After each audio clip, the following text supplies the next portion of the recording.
Chairman senate Yusuf रजा गिलानी ने मुल्तान में मोहम्मदपुर घोटा में कायम रिलीफ कैंप में सैलाब मुतासरीन से मुलाकात की है।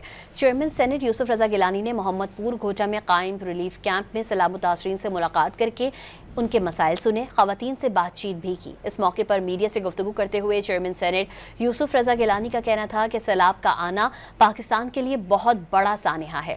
यूसुफ रजा गिलानी ने कहा, हेड मोहम्मद वाला पुल का डिज़ाइन बिल्कुल ठीक बना है, इसमें कोई नुक्स नहीं है। इंतजामिया सैलाब मुतासरीन की पूरी मदद कर रही है। चेयरमैन सेनेट यूसुफ रजा गिलानी ने मुल्तान में मोहम्मदपुर घोटा में कायम रिलीफ कैंप में सैलाब मुतासरीन से मुलाकात की है।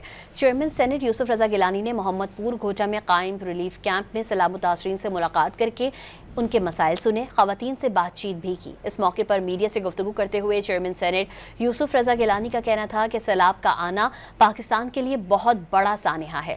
यूसुफ रजा गिलानी ने कहा, हेड मोहम्मद वाला पुल का डिज़ाइन बिल्कुल ठीक बना है, इसमें कोई नुक्स नहीं है। इंतजामिया सैलाब मुतासरीन की पूरी मदद कर रही है।